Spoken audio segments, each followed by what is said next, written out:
It's a crazy day in women's basketball when a Hall of Famer walks into someone's podcast and spills more truth than a finals postgame presser.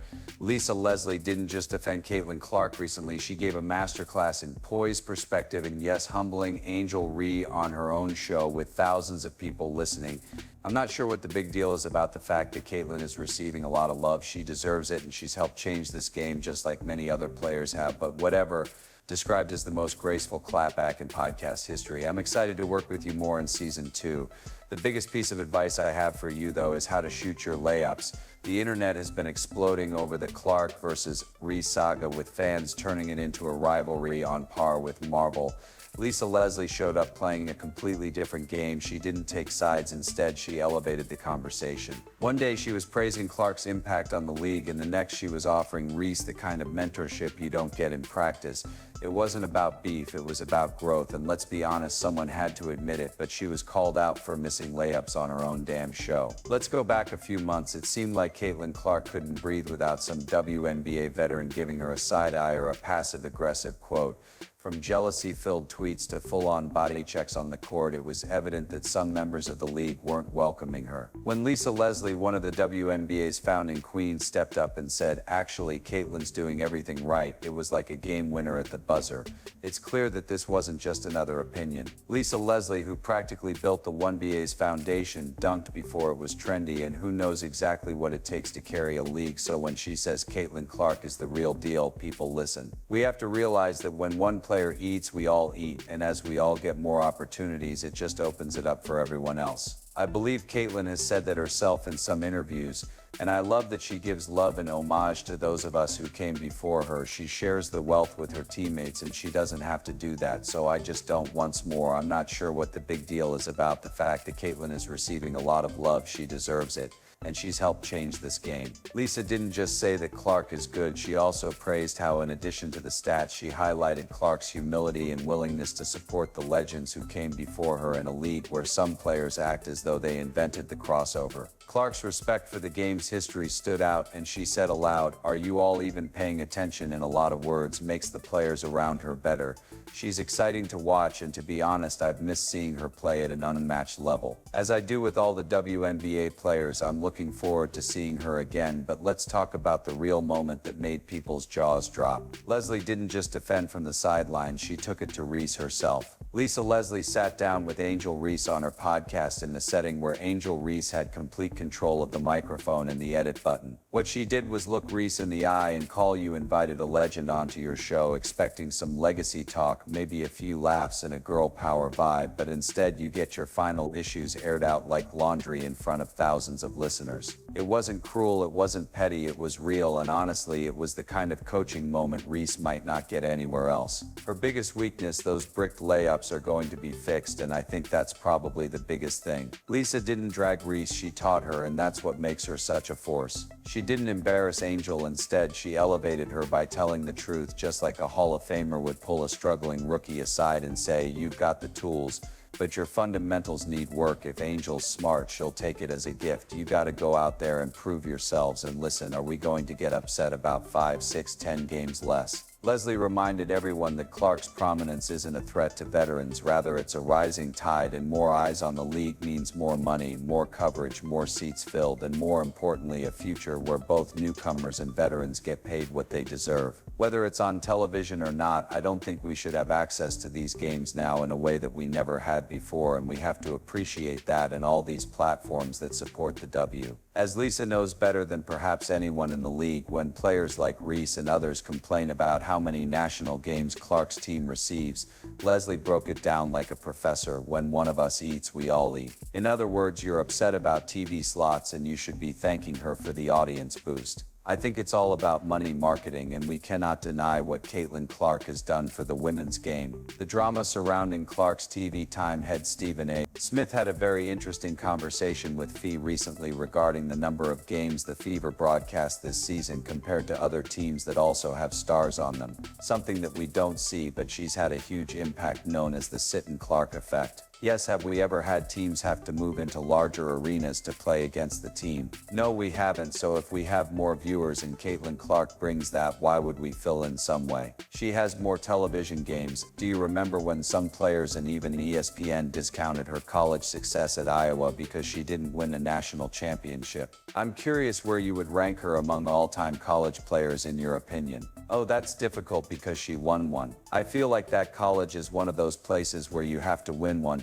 It took me 3 years to win mine, so it's difficult. Well, guess what? Lisa Leslie retorted that too, asking if you believe that winning an NCAA championship is necessary for that ultimate GOAT conversation, greatest of all time status. Well, no, I didn't win an NCAA championship. I was National Player of the Year and I won all of the individual awards. But sometimes you know that it's quite difficult to win a national championship, no matter how much people talk about it like, oh, you must have it. It is one of the hardest things to get. Yes, a shout out to all the players who have won national championships, but that doesn't mean that a player who didn't win one is any less of an incredible individual player in the possibility of being a GOAT. Then came the line that put an end to it all. Lisa said that Clark deserves all of the attention, endorsements, and hype because she's changing the game, coming from someone who literally changed the game herself. That's not hype, it's a coronation. Hey Caitlin, I am so grateful for her. I'm thankful for all of these women and where this game is. What we saw then was not just a defense of Caitlin Clark or a criticism of Angel Reese,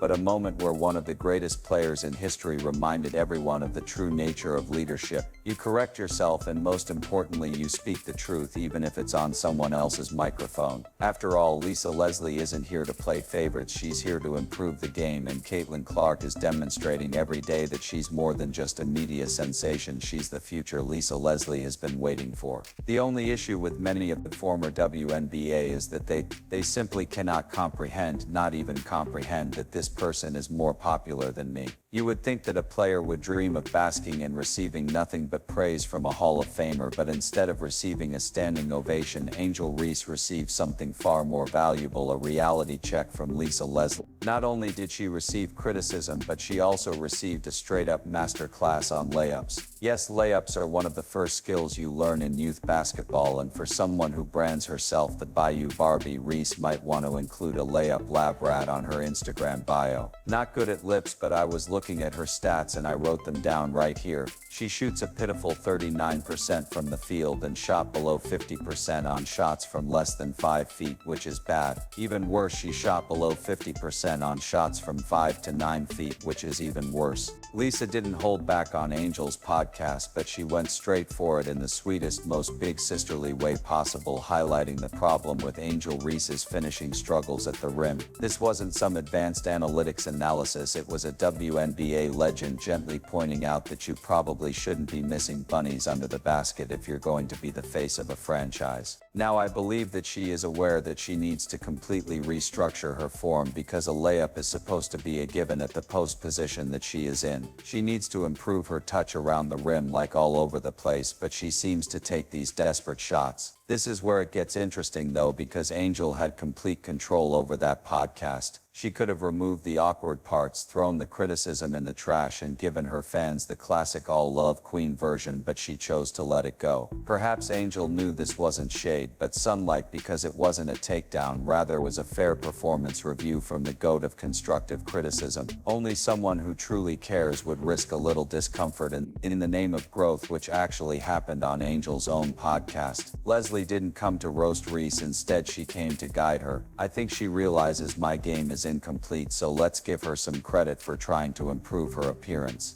For those who are unfamiliar with the dreaded athlete's curse, the yips are like your muscle memory hitting a brick wall. One day you're automatic and the next you're clanking open layups like you've never touched a basketball. Lisa asked the question gently but seriously, and it sparked a larger discussion about the mental side of the game that no one particularly wants to discuss. Leslie knows that mentorship isn't about gassing someone up or being easy on them, it's about telling the truth even when it hurts. That kind of honesty is rare and it's what legends do. I'm going to genuinely and seriously give Angel Reese credit because it's a podcast and it's her podcast, and if she wanted to edit that out she could have. But here's the twist that no one saw coming. Angel Reese didn't flinch, quit the interview, or clap back. With a TikTok, she chose to let the criticism out in the Let It Go public episode, revealing a side of herself that we haven't seen much of. She was humbled in a league where appearances are crucial and her fans noticed her vulnerability. I believe there is some self-awareness here as she has heard the loud roar and the pushback, and she understands that, hey, things I got away with in college I'm not going to get away with in the WNBA. However, there's more going on here than Lisa Leslie simply offering tough love. She is creating a model for what WNBA leadership should look like.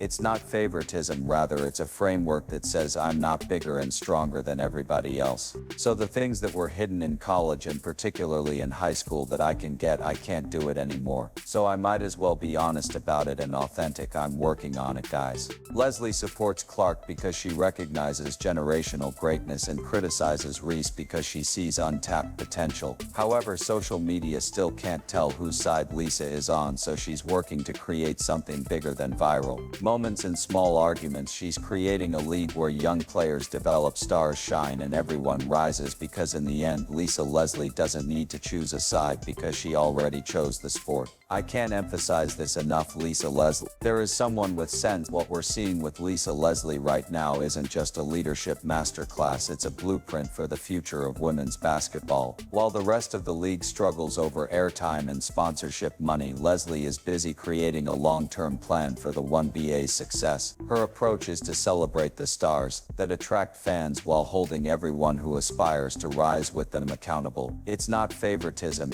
it's functional leadership. It's all about money marketing. We cannot ignore what Caitlin has done for women's sports, saying Leslie two-time champion, three-time MVP. Why would we feel some sigh away that she is more television games? I don't know what the big deal is of the fact Caitlin is getting a lot of love. She deserves this and she's helped change the game. Let's examine Lisa's public support for Caitlin Clark. By doing so, she's recognizing a fundamental business truth: you can't grow a league without growing your audience, and Clark is doing just that. States like Iowa, which never had high WNBA rankings, are now top-tier markets, and even when Clark isn't playing, her fan base is investing in the league as a whole. However, Leslie's vision goes beyond metrics and market share. When she turns around and gives Angel Ree a tough love tutorial on layups, she's doing the work that others won't. That moment wasn't an attack, rather it was an invitation to level up and fine-tune to build a legacy based on skill and impact rather than hype. Leslie didn't just point out Reese's shortcomings, she laid out a route for her to become great, and I'm not sure if it's the genius of Leslie's mentoring was that she suggested Reese focus on what makes her unique: rebounding, defense, energy. She cited players like Dennis Rodman and Joshua K. WNBA legends who didn't fill scoring sheets but built championship legacies by dominating their roles. Leslie's message was clear: you don't have to be the leading scorer to be a star. Some players crash in the transition from college to the pros because the